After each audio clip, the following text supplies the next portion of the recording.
আসসালামু আলাইকুম HSC 25 batch.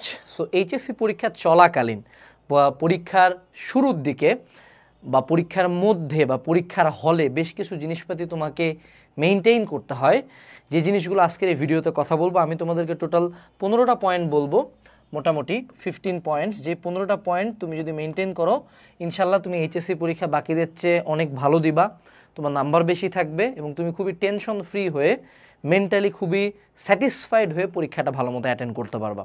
So আমরা শুরু করি। ভিডিওটা খুব ছোট হবে, আমি দ্রুত পয়েন্টগুলোতে গো থ্রু করবো, ঠিক আছে? আমাদের প্রথম যেটা জানতে হবে সেটা হলো টাইমলি অ্যাটেন্ডেন্স। অনেক সময় এই ঘটনাগুলো আমরা খুব কমনভাবেই দেখি যে স্টুডেন্ট পরীক্ষার হলে কিছুক্ষণ লেটে পৌঁছাইছে এবং পরীক্ষার সেন্টার বন্ধ করে দিচ্ছে, সে আত্মর অভিভাবক সেন্টারের বাইরে কান্দাকাটি করতেছে কিন্তু ঢুকতে দিচ্ছে না। এই ঘটনাগুলো অ্যাভয়েড করার জন্য প্রথম দিন যেদিন পরীক্ষা হবে অ্যাটলিস্ট 1.5 থেকে 2 ঘন্টা আগে সেন্টারে উপস্থিত থাকা আর নর্মালি যে কোনো পরীক্ষার সময় 1 ঘন্টা আগে উপস্থিত থাকা। বিশেষ করে ঢাকা, চট্টগ্রাম বা যেসব জেলায় জ্যামের ঘটনা বেশি ঘটে সেসব জেলায় কিন্তু অ্যাটলিস্ট পরীক্ষার একটা সিগনিফিক্যান্ট টাইম আগে বাড়ি থেকে বের হয়ে যাওয়াটা বেশি সাজেস্টেড। কারণ পরীক্ষার হলের সামনে যায় কান্দাকাটি করে যদি ঢুকতেও পারি বা লেট করে দৌড়াদৌড়ি করে যায় ঢুকতেও পারি, এটা আলটিমেটলি পরীক্ষাটা খারাপ করে। কিন্তু পরীক্ষার হলের সামনে যদি আমি 1-2 ঘন্টা বসেও থাকি, এটাতে আমার কোনো প্রকার কোনো লস নাই। তো আমরা অবশ্যই পরীক্ষায় উপস্থিত হওয়ার জন্য অনেক আগে বাড়ি থেকে বের হব, সেন্টারে যাওয়া অপেক্ষা করব। দ্বিতীয় যে পয়েন্টটা সেটা হলো আমাদের যে প্রবেশপত্র, ঠিক আছে, এবং আমাদের যে রেজিস্ট্রেশন কার্ড, এগুলো আমরা অবশ্যই 2 কপি ফটোকপি করব। 1 কপি আমার অরিজিনালটার সাথে আমার কাছে রাখবো, আরেক কপি অবশ্যই আমি হলো বাসায় রেখে দেবো একটা ফটোকপি, এবং আমরা এটা হলো সুন্দর মতো স্ক্যান করে পিডিএফটা আমাদের গুগল ড্রাইভে বা যে কোনো একটা জায়গায় স্টোরেজে আমরা আপলোড করে রাখবো। অনেক ক্ষেত্রে দেখা যায় এগুলো হারায় যায়, তুলতে অনেক ঝামেলা হয়ে যায়। তো সেক্ষেত্রে ফটোকপিটা থাকলে কিছু ব্যাপারে কাজ করতে অনেক সুবিধা হয়। সো আমাদের ফটোকপিটা সংরক্ষণ করতে হবে। এর পরবর্তীতে আমাদেরকে জানতে হবে সেটা হলো ফিল আপ সিস্টেম। আমাদেরকে পরীক্ষার হলে নিজের রোল, রেজিস্ট্রেশন নাম্বার, বিষয় কোড, সেট কোড, লুজের শিট, আরও অনেক কিছু কিন্তু ফিল আপ করতে হয়। অনেক স্টুডেন্ট রোল ফিল আপে ভুল করে, বিষয় কোড ফিল আপে ভুল করে, অনেক কিছুতে ভুল করে এবং অনেক সময় মনে হয় পরীক্ষা দিয়ে আসে যে আমি হয়তো এটা মনে হয় ভুল করছি। যেমন সেট কোড ভুল হলে কিন্তু একটা বড় দুর্ঘটনা ঘটার সম্ভাবনা থাকে। সো বিষয় কোড ভুল হলে ঝামেলা হইতে পারে।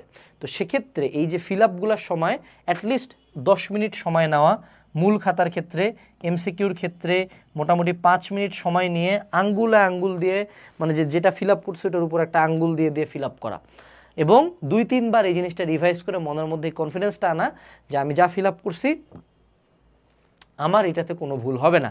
ভুল হইলে অবশ্যই আমার যে ইনভিজিলেটর আছে বা যে হলো আমার রুমে গার্ড দিচ্ছে তাকে দ্রুত নোটিফাই করতে হবে। এবং অনেক সময় এটা দেখা যায় কিন্তু মনের মধ্যে খুঁতখুত করে পরীক্ষা দিয়ে আসে, এমন এটা ফিল আপ করে নেয়। রিজন হলো মনোযোগ সহকারে এগুলো ফিল আপ না করা, ঠিক আছে? আর আরেকটা যেটা ভুল হয় সেটা হলো, ধরো আমাদের এমসিকিউ খাতা এইটা 1 থেকে এখানে 25 পর্যন্ত দেওয়া আছে, আমি কোনো কারণে যদি 2 মিস করে 3 থেকে দাগানো শুরু করি, আমি কিন্তু কোশ্চেনে 3 দেখতেছি কিন্তু দাগাচ্ছি আমি সেটা হচ্ছে 4-এ, বা 2 দেখতেছি দাগাচ্ছি হলো 3-এ, তখন কিন্তু পুরাটাই কিন্তু ভুল যাবে, আমার কাটা যাবে। তো সেক্ষেত্রে আমি ধরো 1 যদি দাগাই, আমি 1-এর এখানে আঙ্গুল দিব, দিয়ে হলো 1 ফিল আপ করবো, 2 তারপর 2-এ আসবো ফিল আপ করবো, 3-এ আসবো ফিল আপ করবো, এরকম করে আঙ্গুলটা আমার ইন্ডিকেটর থাকবে যাতে আমার টোটাল ওএমআর শিটটা ফিল আপে কোনো ভুল না হয়। এর পরবর্তীতে আমাদেরকে লুজ শিট নেওয়ার ক্ষেত্রে লুজ শিট ট্রাই করতে হবে প্রথম পরীক্ষা শুরুর ধরো অর্ধেক না, পরীক্ষা শেষ হওয়ার মোটামুটি 30 মিনিটসের মধ্যেই সকল লুজ শিট নিয়ে ফেলা, এবং যত আগে আমি সেলাই করে ফেলবো তত ভালো। অনেকে আছে লাস্টের মোমেন্টে আসে লুজ শিট নেয়, ওই সময় মামা চলে আসে সেলাই করতে, ঠিক সময় তুমি লিখতেও পারতেছো না, সেলাইও করতে পারতেছো না, প্যানিক হয়, পরীক্ষা খারাপ হয়। অনেকে লুজ শিটে মার্জিন টানতে পারে না, সাইন নিতে পারে না, সেগুলো খাতার শুরুতে আবার ফিল আপ করতে পারে না যে সে কয়টা লুজ নিছে। তো এই জিনিসগুলো কিন্তু আমাদের পরীক্ষার শেষ হওয়ার 30 মিনিট আগে নিয়ে ফেলতে হবে। আর আরেকটা কথা হলো, এইচএসসি 25 ব্যাচে যারা স্টুডেন্টরা আছো তোমরা যদি আমাদের সাথে সরাসরি কানেক্টেড হইতে চাও, আমাদের হালকেনস্টাইন ফ্যামিলি যে ফেসবুক গ্রুপটা আছে, গ্রুপটার লিঙ্ক ভিডিও ডেসক্রিপশন বক্সে দেওয়া আছে, অবশ্যই গ্রুপে জয়েন হয়ে যাও। এই গ্রুপটাতে এই বছর আমরা অনেকগুলো ফ্রি সেশনস রাখছি, এবং বিশেষ করে তোমরা যারা যারা সরাসরি আমার কাছে কোশ্চেন করতে চাও, আমার কাছ থেকে অ্যান্সার পেতে চাও, বা আমাদের ইনস্ট্রাক্টরদের সাথে সরাসরি কমিউনিকেট করতে চাও, যে তুমি একটা স্ট্যাটাস করলা, অন্যজন এসে কমেন্ট করলো, অ্যান্সার করলো, সরাসরি কমিউনিকেশনের জন্য কিন্তু আমাদের এই ফেসবুক গ্রুপটা অনেক কার্যকরী। সো আমাদের ভিডিও ডেসক্রিপশন বক্সে হালকেনস্টাইন ফ্যামিলি গ্রুপটা আছে, এখানে নিজেরা জয়েন করো এবং নিজেদের ফ্রেন্ডদেরকেও ইনভাইট করো জয়েন করার জন্য। এর পরবর্তীতে আমাদের চলে আসলো হইল গো বিগ অ্যান্ড গো ডিটেইলড।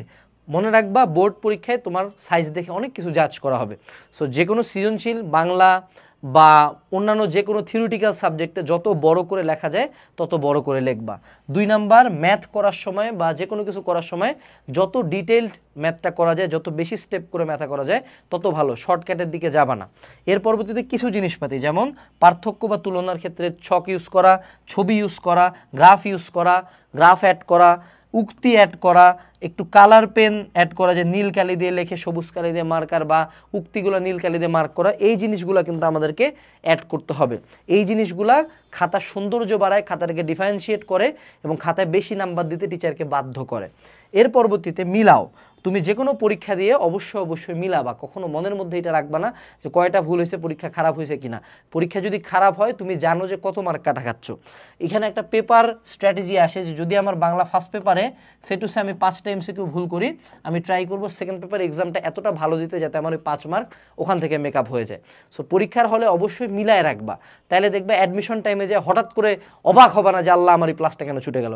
তুমি যদি আগে থেকে জানো, সেটার প্রিকশনারি মেজার্স অ্যাডমিশন টাইমে নেওয়া যেতে পারে। আর যদি তোমরা যে কোনো সাবজেক্টে এইচএসসি চলাকালীন প্রত্যেকটা সাবজেক্টে যদি প্রায় 75% প্লাস কমন পেতে চাও, অবশ্যই কিউএনএ এইচএসসি সাজেশনের এটা হলো 8ম ভার্সন, আগের চেয়ে অনেক কম্প্যাক্ট, আগের চেয়ে অনেক নির্ভুল, এবং এখান থেকে কমন আসবে। প্রত্যেকটা পরীক্ষার দিনই আমরা লাইভে আসে প্রমাণ দিব যে আমাদের কিউএনএ এইচএসসি সাজেশন থেকে কমন আসছে। এই বইটা ভিডিওর ডেসক্রিপশন বক্স থেকে অর্ডার করতে পারো। আচ্ছা, এর পরবর্তীতে আমাদের যেতে হবে হলো নো অ্যাডমিশন টেনশন। এই এইচএসসি চলাকালীন আমরা সহ অনেক প্ল্যাটফর্ম অ্যাডমিশন নিয়ে অনেক পাগলামি করবে, অনেকে দেখবা ঢাকায় ভর্তি হয়ে যাচ্ছে, ঢাকায় চলে যাচ্ছে, এগুলো কোনো কিছু নিয়ে চিন্তা করবা না। সর্বোচ্চ তুমি ভর্তি হয়ে যাইতে পারো, বা সর্বোচ্চ তুমি সিট বুকিং দিয়ে রাখতে পারো, কিন্তু অ্যাডমিশনের চিন্তা এখন মাথায় ঢুকাবা না। তোমার অ্যাট হ্যান্ড এইচএসসি আছে, এইচএসসিতে তোমাকে গোল্ডেন পাইতে হবে। যদি ইঞ্জিনিয়ারিং টার্গেট থাকে, ফিজিক্স, কেমিস্ট্রি এবং ম্যাথে আমাকে 90 আপ পাইতে হবে। এই লক্ষ্য নিয়ে যতটা পরিশ্রম করতে হয় ততটুকু তুমি করবা। এবং take practical seriously, practical exam এইচএসসির পরে হবে। এর মধ্যে খাতাগুলো রেডি করা, খাতাগুলোতে সাইন নিয়ে নেওয়া, প্র্যাকটিক্যালগুলোর সময় ফর্মাল ড্রেস পরে ভদ্রভাবে প্র্যাকটিক্যাল এক্সামের সময় উপস্থিত হওয়া, এটা খুব জরুরি। প্র্যাকটিক্যালের 25 মার্ক যদিও মেজরিটি অফ দ্য টাইম ফ্রিতেই পাওয়া যাবা, বাট যাতে এরকম না হয় যে তোমার অসাবধানতা এবং দায় সারা কাজের কারণে 25-এর মধ্যে 5 মার্ক কাটে 20 পায়ে গেছো। এর পরবর্তীতে হেলথ কনসার্ন, এইচএসসি চলাকালীন বাইরের খাবার খাওয়া অ্যাভয়েড করবা। ঘুম এমন না যে পুরা রাত জাগে পড়বা, কম ঘুমাও। সারা রাতে রিভিশনের ক্ষেত্রে মনে রাখবা, মনের শান্তি যতক্ষণ পর্যন্ত না হয় ততক্ষণ পর্যন্ত রিভিশন দাও, বাট অ্যাটলিস্ট রাতে 2 থেকে 3 ঘন্টা ঘুমায় পরীক্ষা সেন্টারে উপস্থিত হবা। কখনো না ঘুমায় পরীক্ষা দিতে যাবা না, লেথার্জিক লাগার কারণে উল্টা পরীক্ষা খারাপ হবে। বাইরের খাবার খাবা না, তৈলাক্ত খাবার খাবা না, পানিটা বাসার খাবা, বাইরের পানি খাবা না, এমন কোনো কিছু করিও না। মশার ক্ষেত্রে সাবধানতা অবলম্বন করো, জ্বর যাতে না আসে, ঠান্ডা না লাগাও, টনসিল যাতে না হয়। অর্থাৎ বেসিক কিছু রোগী কিন্তু তোমার পরীক্ষাটা পুরোপুরি ধ্বংস করে দেওয়ার জন্য ইনাফ। একদিন ডায়রিয়া হলে ওই সাবজেক্টটা তোমার পুরোপুরি ধ্বংস হয়ে যাবে। এর মধ্যে ডেঙ্গু হলে তোমার পুরো এইচএসসি পরীক্ষাটা ডিস্ট্রয় হয়ে যাবে। সো তোমার স্বাস্থ্য তোমার হাতে। এইচএসসি পরীক্ষার সময় যতটা সাবধানতা অবলম্বন করা যায় স্বাস্থ্য সঠিক রাখার জন্য ততটা অবলম্বন করো। Last but not list, just because আমি আগে আল্লাহর প্রতি অতটা ইনভেস্টেড ছিলাম না, দ্যাট ডাজেন্ট মিন আমি আল্লাহর কাছে আরেকবার যায় ভিক্ষা চাইতে পারবো না আমার ভালো রেজাল্টের জন্য, আমার ভালো ব্রেনের জন্য। এইচএসসি পরীক্ষা চলাকালীন পুরো সময়টা জুড়ে পারলে যত ওয়াক্ত পারো নামাজ পড়ো, যত ওয়াক্ত পারো তার কাছে দোয়া হাত তুলো, কান্দাকাটি করো যে আল্লাহ আমার রেজাল্টটা তুমি ভালো করে দাও, আল্লাহ আমার পরীক্ষার হলে মনটাকে শান্ত রাখো, আল্লাহ কোশ্চেন কমন দাও। উনার উপরে কোনো শক্তি নাই, এবং উনি যদি তোমার পাশে থাকে এইচএসসি পরীক্ষায় ঠেকানোর মতো ক্ষমতা পৃথিবীর না পৃথিবীর বাইরেরও কারো নাই। আসসালামু আলাইকুম, বেস্ট অফ লাক। আমাদের ফেসবুক গ্রুপের লিঙ্ক এবং কিউএনএ সেশন অর্ডারের লিঙ্ক ভিডিওর ডেসক্রিপশন বক্সে দেওয়া আছে। টাটা।